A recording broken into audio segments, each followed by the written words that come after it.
Hello, everyone. Your host, Cy Smith, coming to you on a Blue Saturday. It's the second Saturday of the month. It's our Teachers Day from a career perspective. So, shout out to all our teachers all over. And it's zip code 60617. So, all our people in Chicago in 60617. We hope you are going to serve duty. Those whose last names begin with the alphabets L, M, N, or O, that you guys will serve today. We are linked to Kansas City, Missouri. That's who is the U.S. city holding it down. Tanzania behind me here, the African country that's on duty in the continent of Africa. And then we're going to go over all things dealing with our doctors and dentists.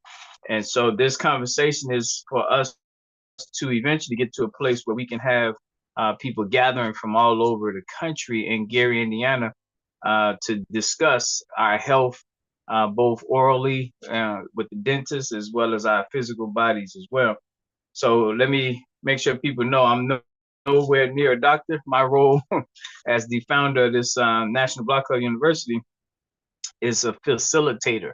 So my role is to recruit, organize, train, and then pull together people of various skill sets so that I can present, the organization can present to you connections, perspective, insight from people who do the work every day and who don't have time to go door to door and educate, recruit, or inform you of things. So that's the benefit of this dialogue here. So I'm gonna go through the way I see it. I invited a few doctors and dentists. We'll see if they can jump on. If they can jump on, I'm gonna extract some insight from them for you.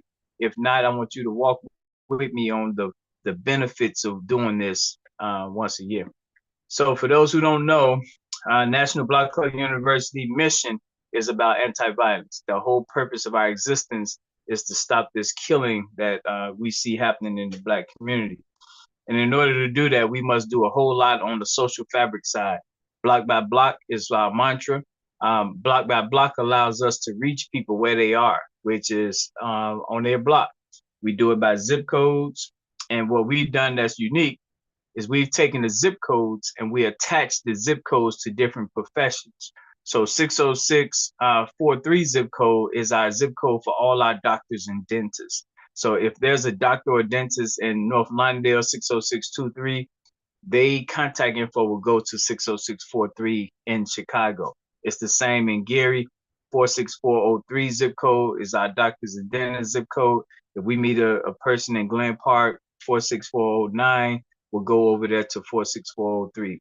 In every city, there's a zip code assigned doctors and dentists, and whatever doctor and dentist we meet in that city, that's where their contact info would go. The reason for that, the benefit of that, is creating an atmosphere where we know each other, we interact with each other, and it's done with intentionality and purpose.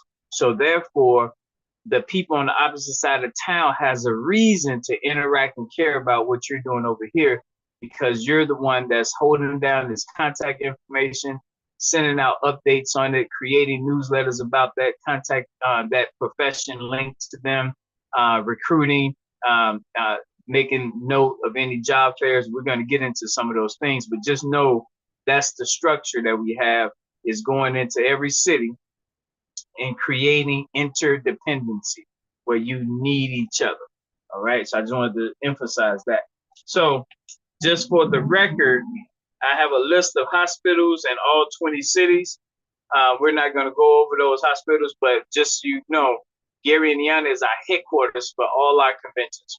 Every single weekend, a different convention. This week, it's our doctors and dentists conversation. Last weekend, it was our nurses. Next weekend is the continent of Africa. Then the final Saturday of this month is about science. So the format of the conventions is this. Friday is arrival day. People come and arrive into Gary.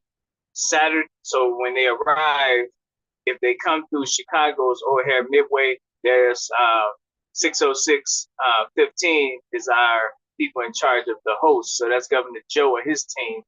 Their job is to receive you and help you get across the border to Gary, Indiana. So you'll be coming from Chicago, crossing the border to Indiana. So that's the host committee. The welcoming committee is here at Gary. It depends on who's on duty. Today, as I stated, it's 46403 zip code on duty here in Gary. So it's their job, if you guys are coming into town, to welcome you. So that's the format that we have.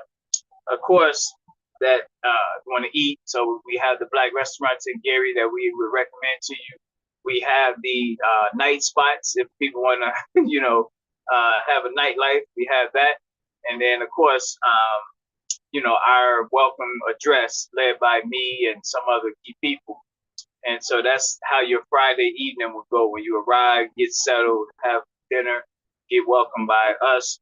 Then Saturday is the kickoff. Today is the kickoff. So on today, the goal is to have breakfast, of course, for us to gather, and then we begin with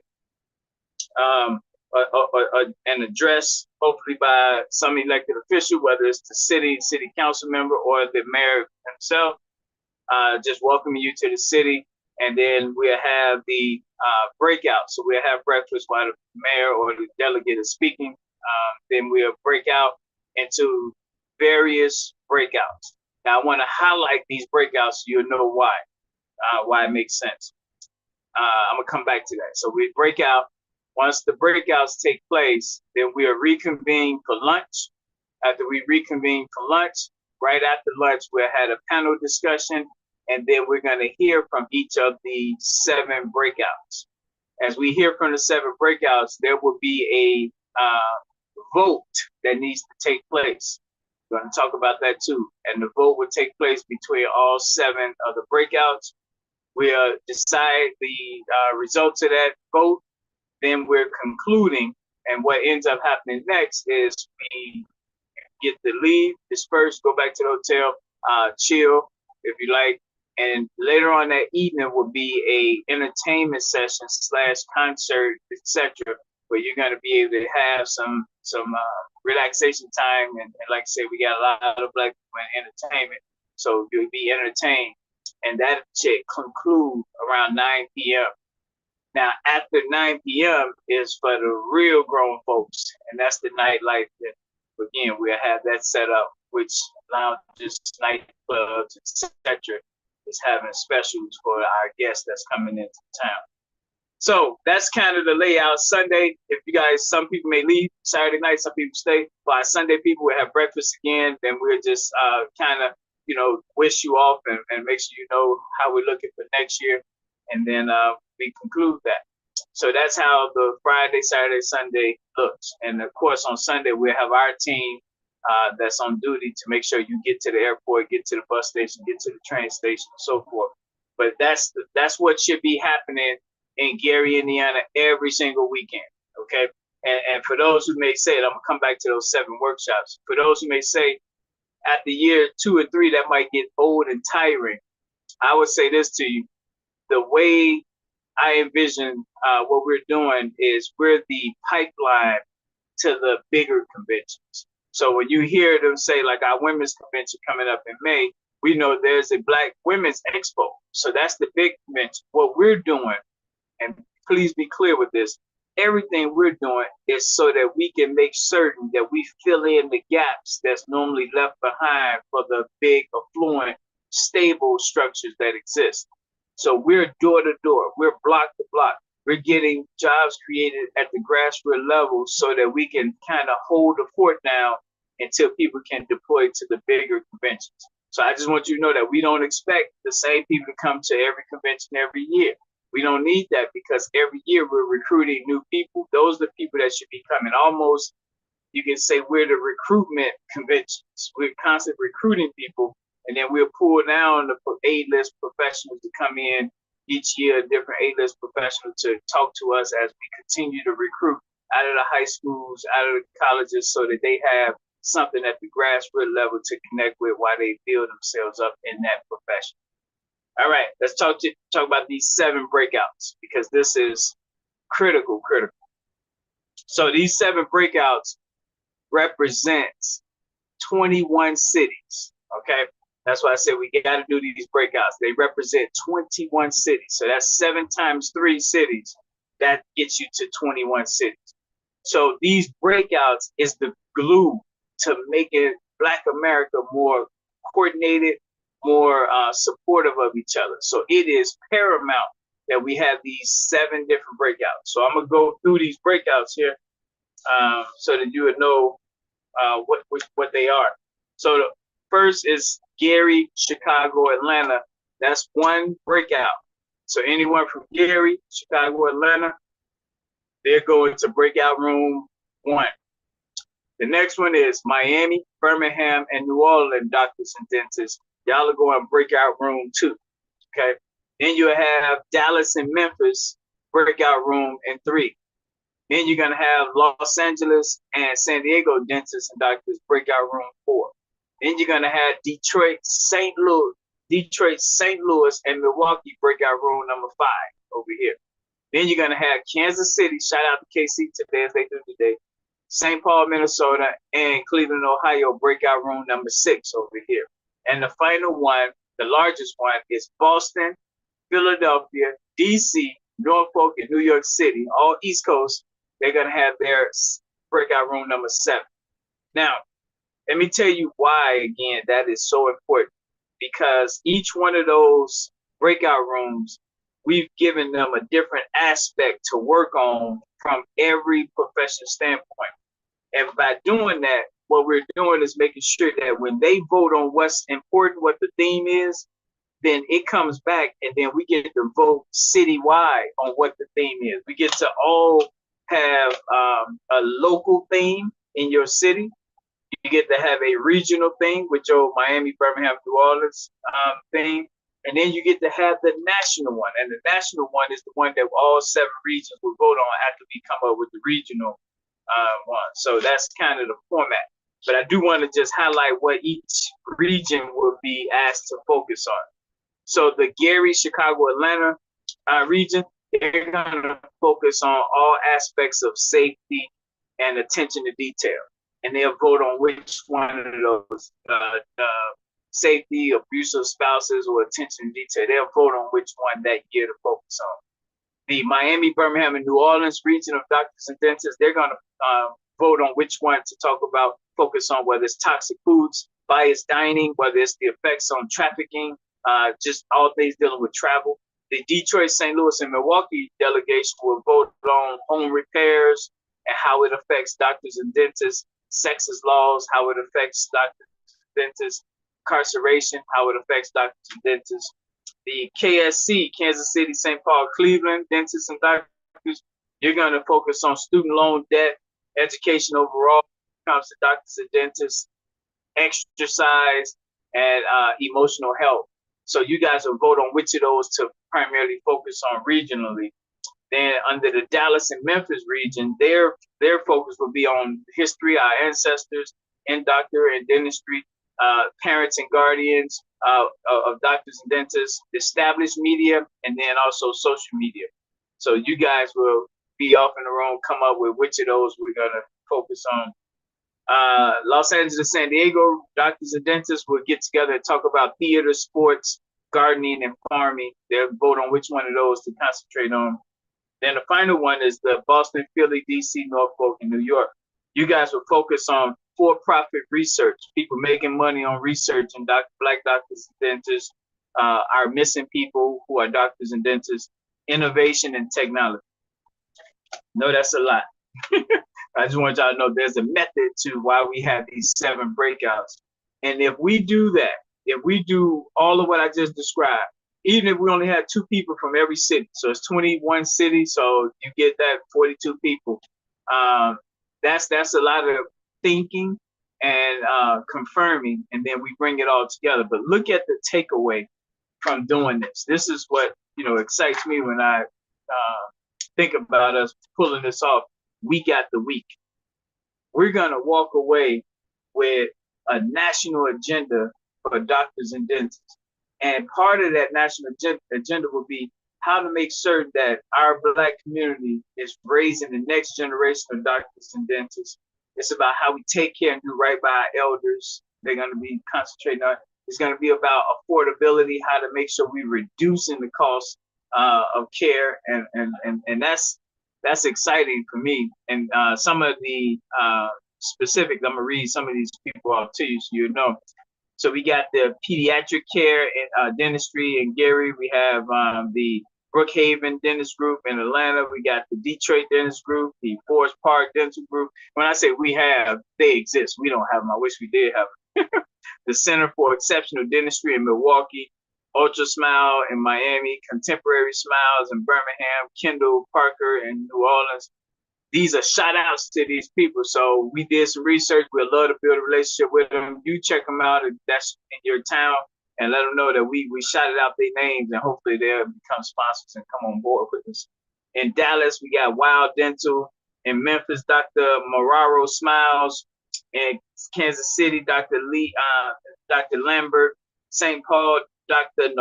Nokocha, Nigerian name. Dr. Walters Jr. in Cleveland. We got Theodore Burnett in Los Angeles. Boss with Floss in San Diego. We got River Street Family Dental in Boston. Champion Dental in Philly. Pearl Dental in DC. Leisure Dental in Norfolk, and then Smile Space Harlem in New York City. So again, this is our chance. If you know any of them, if any of them take care of your teeth, we want to make sure that they know what we're doing. And this happens every second Saturday in the month of March. So next March, second Saturday, we'll have this pre-convention. We'll have the actual convention. We'll be stronger then. I want to go over the hospitals that we are also trying to make sure they know we exist. Methodist Hospital in Gary, Cook County Hospital in Chicago, Grady Hospital in Atlanta, Henry Ford Hospital in Detroit, Barnes Jewish Hospital in St. Louis, Free Turt Hospital in Milwaukee, Jackson Memorial in Miami, UAB in Birmingham, Tulane in New Orleans, County Hospital in Dallas, Labor Children's Hospital in Memphis, St. Luke's Hospital in Kansas City, United Hospital in St. Paul, Grace Hospital in Cleveland, Martin Luther King Hospital in LA, UCSD Medical in San Diego, Boston Medical, Temple University in Philadelphia, Howard University Hospital in DC, Centera Norfolk in Norfolk Hospital, and Lenox Hill Hospital in Harlem, New York. That's what it looks like, y'all. That's what, when we are fully functional, that's the people who will be sponsors, who will be helping us get the word out and making sure that we provide this recruitment training. Any young person that want to become a medical profession, this is where you want to be connected to, because not only are we doing this work recruiting, but remember, every zip code in all of Black of America is linked also to researching and finding out who wants to become a doctor or a dentist, and then they're able to refer that over so you can be connected to a person in your local zip code, definitely in your city, but also in your local zip code, because that's what the whole mission is about. How do we build your network so you're connected? You're one phone call away. Looks like we got Dr. Ya on here, so I want to make super certain we pick her brain for 2 minutes. I promised her I'd keep her only. How you doing, Dr. Ya?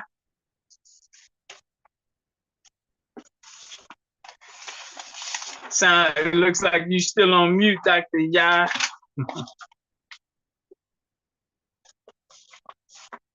All right. Hopefully we go be able to get her to unmute here and we can pick her brain on what she does. And I said Dr. Art Cheston, we're trying to get him too. So we'll see if we get him. But in the meantime, I just want to make it real clear, you guys, this here at a certain point. Finally came up. Hey, what's going on, superstar? Hey, I can't show you the video, but I'm good. Hey, no, I like I said, I'm glad you carved out 2 minutes, 3 minutes for me. So I appreciate that. Oh, of course. General Siron, of course. You call and I answer. That's how this works. Well, they told you being recorded, right? Yeah, that's what I guess, because I wasn't saying yes quick enough. I'm trying to come up with the mute. It's like, answer the question. Well, now I didn't want you to do, you know how you go all in, so I just want you to know so that way you'll show them the other side. Okay. Yeah, I'll reserve that just for other times. That we keep that Chi-Town in-house. So now I appreciate you. Now, Yeah. if you don't mind, this conversation is dealing with our health as a people and your role as an epidemiologist. Can you explain what it is that you do, and then just give us the outlook on how that affects us in our communities? Okay, so yes, I can. So first of all, my name is Sister Yai Simpson. I am a community epidemiologist, your favorite community epidemiologist, and if I'm not, I'd soon become that. What I do actually is just I actually do study infectious diseases. I'm a researcher. I happen to work for the local health department, but I have my own organization, TACS, the Association of Clinical Trial Services, where we bring science to the people. And the science that I'm referring to is the science of, as we talk about public health, is really of your life and living and state in your environment, but how infectious diseases or any other types of viruses, bacteria, fungi affect your body. And so, or in your life and living. So my job is I specialize mostly in transmittable, or you would say communicable diseases. Of course, the latest one being COVID, but I've done HIV, STIs, and of course, hepatitis C. So those have been my strongest suit. But in the end, I really do study all of even RSVP, excuse me, the respiratory virus, RSV, that's out, the flu, all of that. What we do look at are the trends and the characteristics of those viruses and how it affects who gets it, when they get it, where they get it, how long they get it, what we can do to prevent it, and hopefully if we have to treat it. So that is actually what I do, is studying what we're calling public health. And we really try to deal with this in the health equity lens, meaning that the help that you have should be able to be attainable at the highest level possible for you. So we're starting to move away from this understanding of everybody's health has to be the same, because that's not how it works. But we do think that people's good health, or we would say in our language, balanced health, because remember, I'm African, so I look through things through brown eyes. So Right. we look for balanced health, which is, a state of Hotep, if you will. It's a state of balance. And that balance is in all things, including your health. So we see the whole person, as we would say, holistically.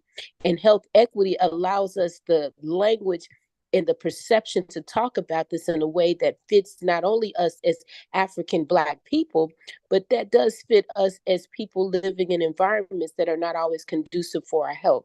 So we strive for health equity. We use that framework. And then in that, we look for what is the best health possibly that you can obtain in your life and living. Now you sound like you've been at it a long time. How long have you been in this role?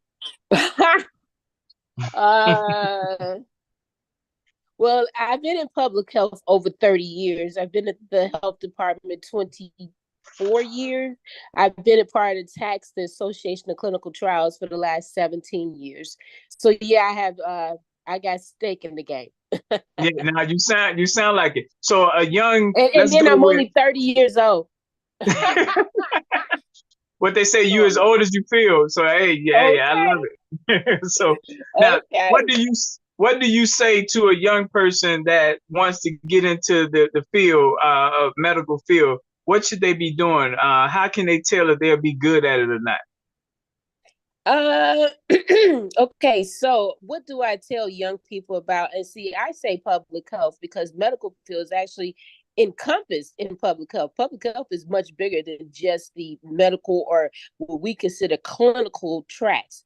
It's deep though. Clinical tracks or medical, as people have used the name. What they're talking about is the field of medicine, and within the field of medicine is actually over that is the field of public health. So public health encompasses all of those things. Medicine is just one component of it.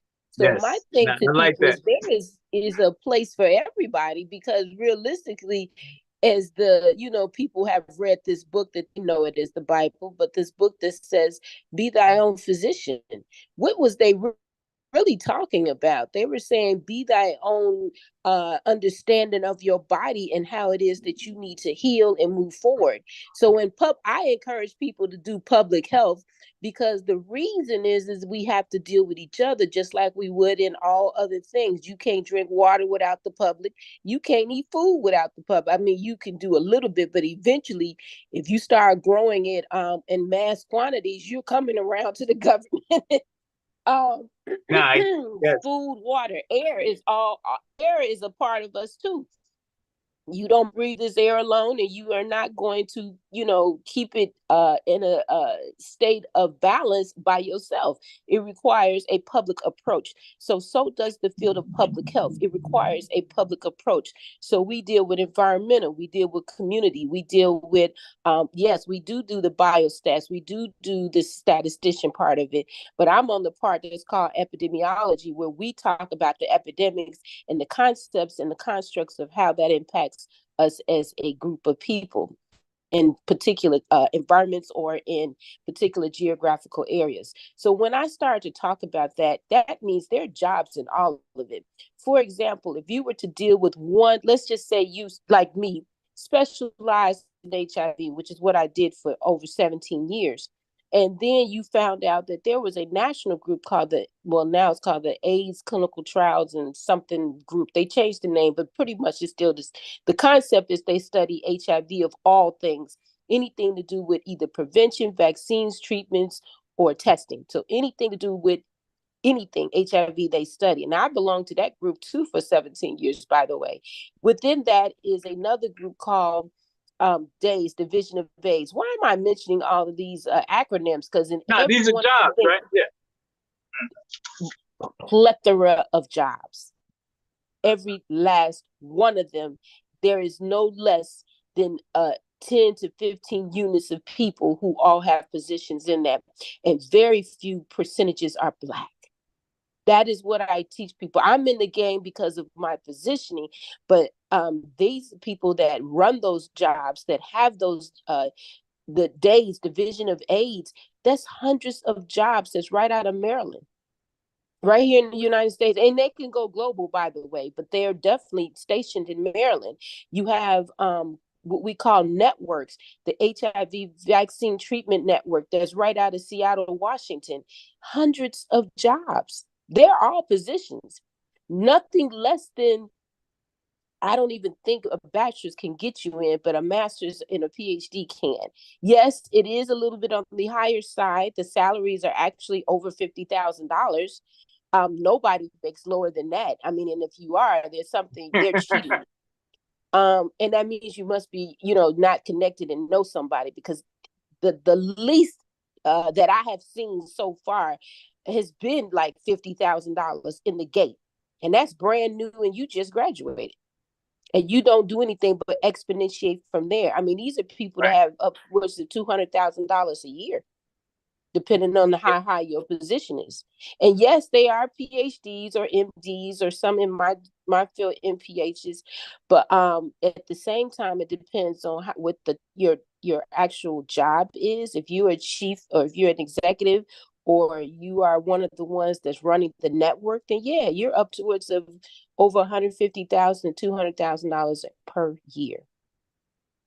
Now, is it they have like never stopped in 30 years I've been in this game? They've never closed. Now, what would you say though? Like when we African people, when it comes to public health and the continent opportunities here to go there, is it any networks that exist where you can go and do studies and work in Nigeria and Senegal? Absolutely, 100. In fact, that more of us need to get into that. It's a lot of the white culture others. That's what they over there doing. They're the ones over there studying, getting $50,000, $60,000, $70,000 right out of school to pay off their student loans so they can go, move forward. They go over to the continent of Africa and do studies and research. I mean, I just met a colleague, if you will, that I work with at the health department. I won't say his name. This is a young white male who's just back in the United States. He did his studies and all of that. He was in Ghana studying the water to see if, what elements are in there and how safe it is. Now, this man spent over a year in Ghana on a research study, being paid to do something that you and I would have just been like, well, just make sure you clean it, We know that they have, different water, different sewage system over there. But that was his job, was to study it. That was it. That was all. And he did it at the fullest expense of a paid network that pays researchers to do that type of study. Now, I'm not saying he shouldn't have done the study. What I'm saying is, if he could do it, so can you. Exactly. Yeah, that's not. So, do you, in your observation, are Blacks? Is it trending upward? Are we getting into the industry, or is it stagnant? What are you seeing? And then that'll be my last question. And that's fine. It's excellent question, because you are having to. I do have to sometimes take a pause back and pull back, because I be in the milieu so tough because I'm in it. So I'm seeing my movements with other people. And so I will say Blacks are in it because I'm in it. But I have to admit to you, I do see now, let me use the health department. The local health department here in Chicago now has more Black epidemiologists in the past 20 years than they've ever had. And let me tell you what, so let's just say it this way. If you had the health department had like 1,000 people in it, right? Let's just pick that number, but we're actually probably under that, but let's just say it's 1,000. Of all the people that work at the health department, maybe 40 at the highest. I would say maybe 50 people are actually epidemiologists. That's just how specialized we are. Of those 50, we maybe now have charted up to, I'd say we're maybe up to 10 people, 10 Black people that are epidemiologists. And that just happened in the last 2 years since I've been there. We are so few and far in between in this field. And I mind you, the lowest amount of money that these people are making is I can't even imagine if they're at 60,000. Majority of us in 6-figure numbers, clearly out the gate. But let me also state, we don't make as much as the other whites or cultural others, Indians. We don't make, it's only 2 or 3 Indians, but they all make more than we do. And they come in, even with lesser degrees, they still make more. They have higher positions. We only have 1 Black woman in all of the Chicago Department of Public Health who is what we call an Epi 4, who has the highest senior level title in the health department. 1. Now, I'm bucking for that position myself even now, but doesn't mean I'm going to get it, but I'm going for it because I don't see why we can't be in senior level positions as well as what we do in our field. So as much as that it has expanded, and I'm happy to see more young people, this year alone, we've gotten maybe 3, for the first time ever, 1 Black male. We got 2 Black men at the entire health department that are Black epidemiologists. 2. But we're so happy that the one just came on 2 weeks ago. So he just started. He's young, he's vibrant, he's been trained, and he's now an epidemiologist. Very rare to see that, but I was elated because he works in my unit, and I'll be working with him to push them. And my first thing out the gate to them was, you need to write a book about Black men's health. And they were like, what? I said, you will not work here and not work on who you are. So I'll be working with them to get a book out, because that's what I do. I have books out. I have articles out. I am more published than my senior supervisors.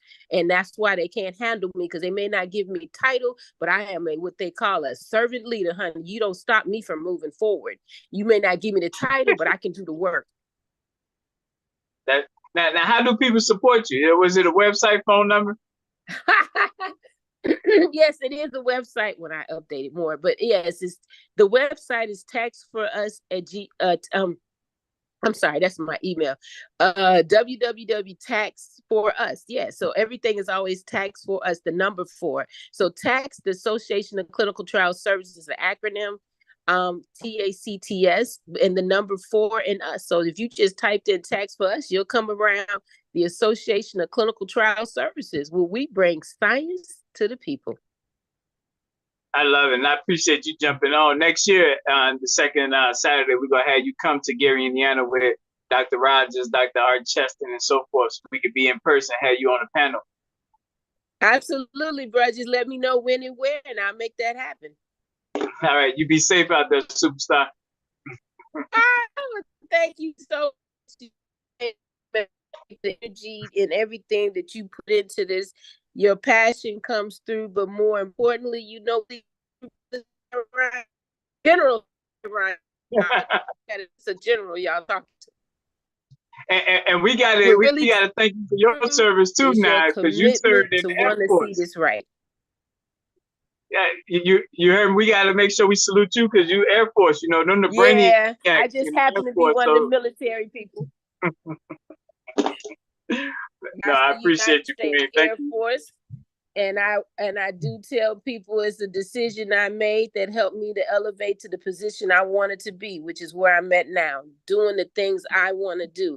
I bring science, and I talk about it, but realistically, I speak truth to power and spirit to people. And I stand on that, using science as the basis for my perpetuation of doing the right thing for our people. And what I love about it, your confidence, which I give credit to the military too, because it does. If it don't break you, it makes you stronger to stand in the face of anybody. Then you're a Black queen on top of it, so that gives you that extra boldness, and it helps our community out in the social world and in the, I ain't gonna say medical, public health world. There it is. That's right. You know, we teach medical what to do. No, and that made so much sense. So I'm changing that right out the bat. So I will alter all my medical, because that feeds into this whole, like you say, medicine. So I'm with you on that. I appreciate that. And maybe next time when I come on, we can get into that a little bit more deeply, because people do not really know how vast the public health field is. It is a world into itself, but I love it. It's my ministry. My ministry is public health, which is what makes me different. I speak this, eat it, live it. It is all around me, but that is why I expand the field. I make the field get better. I'm the one that's bringing the lens for health equity. I speak that. I teach it. I tell them what this is. And you know really why, and I'll just leave you with this, what I have done that changed the trajectory of the health department in the last 200 years.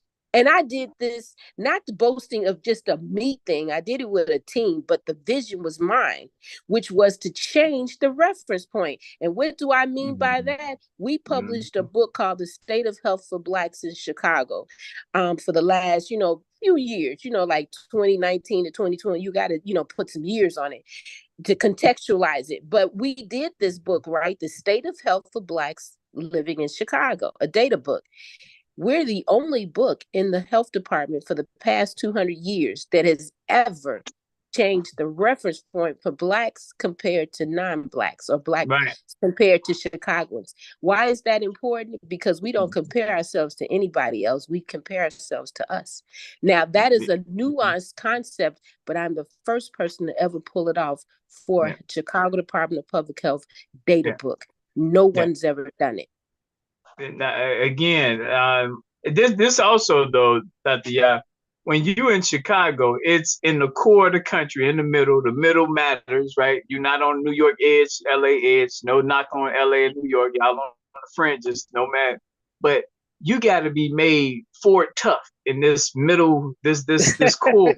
And so when you're in this core, it makes you, it either break you or make it. And if it makes you, then you're able to have global impact, because this is a global city. So I want people to appreciate everything that you've already articulated, but just your grind in one of the toughest cities. I say the toughest city to organize in America. Yeah, it's a lot of politics here. It's nothing easy here. It's a lot of backbiting and backfighting and all of those things. But what they can't do is take my spirit away. And when I'm speaking truth, I'm standing on it. And then they can't rock that I actually do know science. Oh, that really takes them out. They're like, oh my God, you really know methodology and facts. I was like, yes, honey, I may not, you all may look at me and think I don't, but I know what's in what I'm capable of doing. And I can do it in front of your face better than you. And what I showed them better than I could tell them, we did this using 5 Black women. Everybody on my team, I selected them. And even that, the reason for selecting them is all of them worked at the health department. None of them are in leadership positions, and none of them were being heard or published. I was the only one who was published. I was the only one. I can't say that I was in quite, I lead differently. My supervisors learn how I lead from behind. I may not have the title, but you don't have a sense. I do. So having the sense and knowledge really was what got me through. But I'm also going to be honest, it's never how smart you are, it's how well can you get things done through people. That's it. That's leadership. So I had to speak a lot of truth and a lot of spirit. Yeah. And I want to make sure people get this, Dr. Yah. When I said that about Chicago, it's 2 things that stand out that I hope no one across the country will argue. It's the 3rd largest city in America. That matters. That matters. That means you got a lot to deal with. It's only 2 other places bigger than that. It's in the middle. And then the segregation. No other city is segregated. That has ramifications. Community areas, and we are the segregating, meaning that people of all nationalities do live here, but we live in separate pockets. We don't intermingle or commingle in the same in our life and living. Now we go to same events, everybody like the sports events or the concerts and all of that, but we don't live in same community areas, which means what? That means the separations means the difference in resources, the difference in health outcomes, the difference in how our economics is set up, the difference in how our schools are set up, because the resources don't flow the same for south and west sides of Chicago, because those are mostly Black.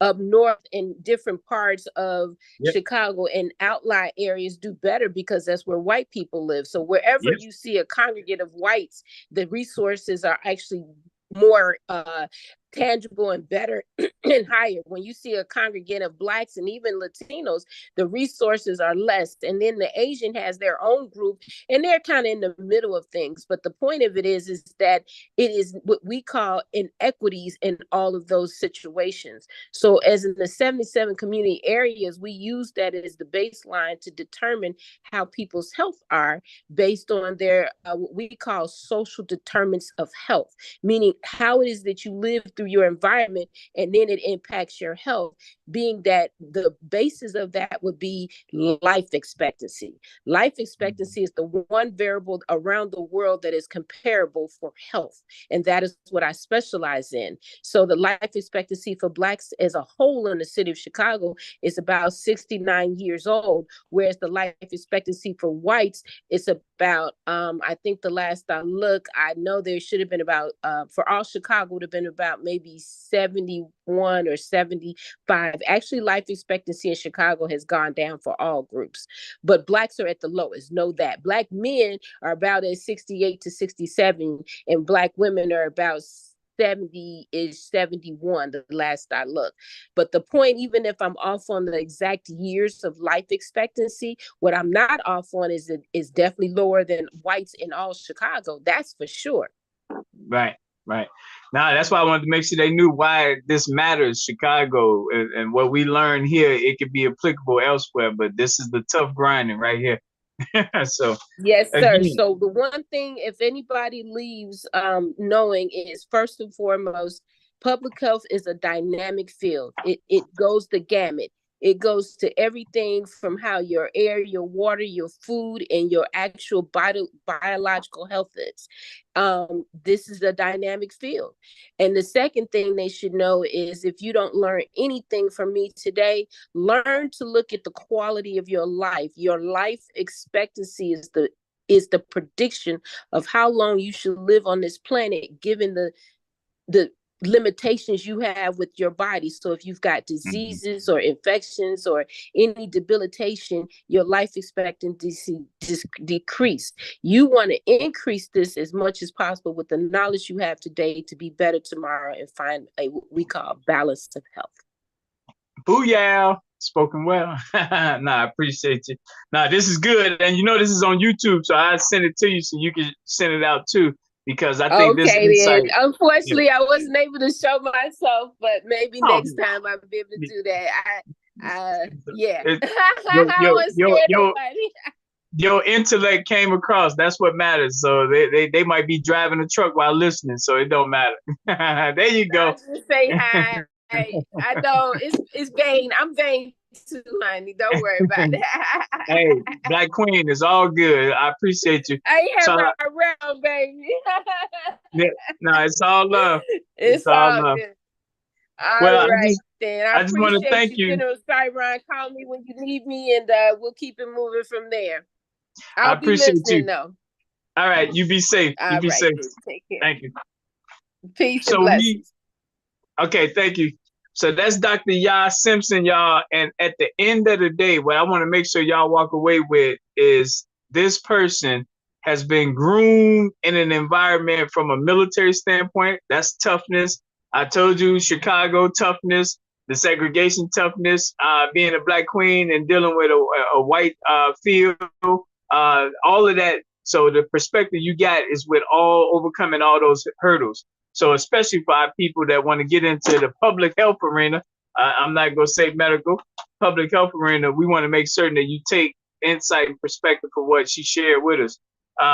Dr. Art Chestnut is our dentist, and we're not going to get him. He texted me, so I'm just going to say this about our dentistry field. I asked everyone all week long, who was your dentist? I was trying to separate our people that had Black dentists and those who didn't have any dentists. And I got that list compiled. Out of 20 zip codes, we got about 12. So I'm going to get that to you. And you don't have to stay in your zip code with your dentist, but we do want to promote Black dentists so that our people can, we keep the money circulating just like Chinatown, Greektown, and Little Italy. That's the bottom line. So thank you guys again. The purpose of this was to make sure that we set the stage so that we can get literally physical doctors and dentists coming together. You guys being able to come out and talk to them inside the breakouts, the workshops. Our children get a chance to plug and connect with them directly, ask questions. And on the record, all dentists and doctors are asked to support 10th graders financially. All dentists and doctors financially help 10th graders. So to all my 10th grade parents out there, the bell should be ringing. Ooh wee. Let me see what we can do to support my child. And I know my dentists and doctors are going to be the ones to help out with that. So that's the linkage. Every grade is linked to different professions. All barbers got 8th graders. All beauticians got 4th graders. Nurses got 5th graders. The purpose of that is so that as a village, we always know who we can call to help get us through the humps. My number is 312 area code 405-8844. That's 312-405-8844. Next week is the Africa conversation, you guys. Africa. So we're going to have some of our superstars in the continent of Africa plugged in. They are literally 7 hours different, so we don't know how we're going to pull it off. We might record it and play it later. But shout out to our superstars in Nigeria, in Senegal, in Ghana, in Zimbabwe, in South Africa, in Kenya. I don't want to leave nobody out. Ivory Coast, Sudan. So all of you guys, we love you, and we're going to have you guys on the topic if we don't get you on here next Saturday. And until then, we press forward. 312